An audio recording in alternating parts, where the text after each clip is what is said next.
Jesus ends this passage, and I want to clarify this part because it can be confusing because of the way it sounds in our English language. Do you see where he calls us to be perfect?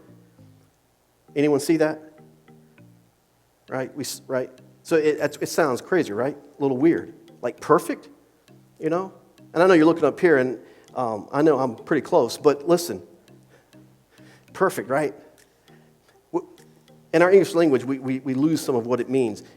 It's really not the way that we would understand this word, what he's calling us to. Here, his call is to the gospel, to surrender our lives to him, and then to grow in him, to obey him, to follow his ways, to follow him. What he's calling us to is sanctification, to be sanctified. It's an old doctrinal term, and in its simplest form, this is what this means, and this is what he's calling us to. He's calling us to this, to allow God to make us to be like Jesus.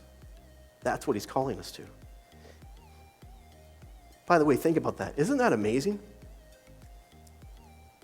That God the Father would want to do that work in our lives? To make us and to grow us to be like Jesus. And that would mean and include that we pray for those who persecute us. That we pray for that name that maybe pops in our head, the one that we can't stand, that we disdain.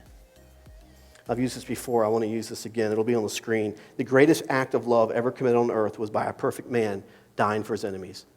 Isn't that true?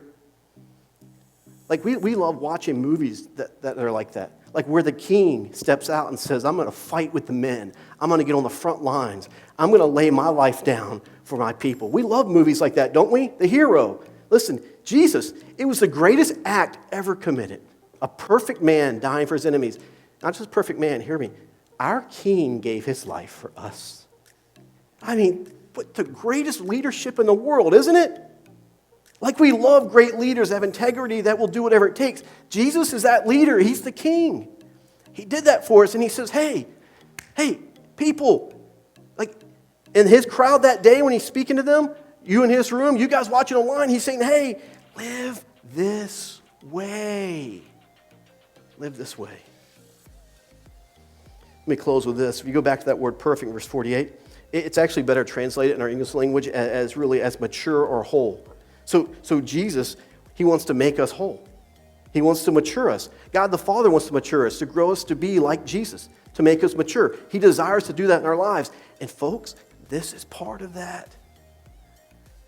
It's a little, kind of cuts deep, doesn't it? It's a little hard to swallow, isn't it?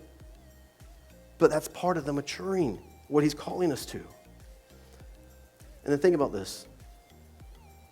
When he called us to follow him, like one of my favorite verses in the Bible is in the New Testament in Romans. It's chapter 5, verse 8. It says that God commended his love toward us, and that while we were yet sinners, Christ died for us. So this is the opposite of how that verse goes. Christ didn't say, hey, I'll love you and I want you to follow me, but you need to do this, this, and this. I want you to start obeying me first. I want you to be grateful to me for what I've done for you. I want you to act the way I've told you to act. No. Remember that verse that says God commended his love toward us in that while we were yet sinners. Like when we were our sin, when we were his enemies, he loved us and he died for us. And then he said, hey, I've died for you. I love you. I forgive you. I'm going to transform your life. Now, let me transform your life. Live this way. Isn't it amazing? It's this deep act of grace, and he showers it on our lives. You know, back to that story from Les Mis.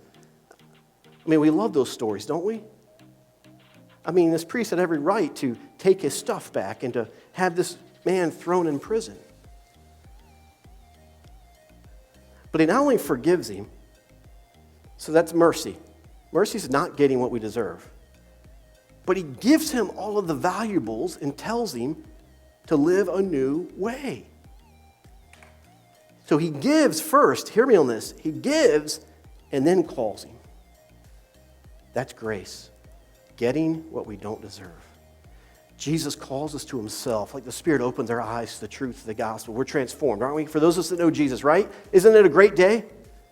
I've often said, like, it's our worst day and our greatest day. After our worst day, we realize who we are. In that moment, the thief realized who he is, a thief, a rotten, stinking sinner.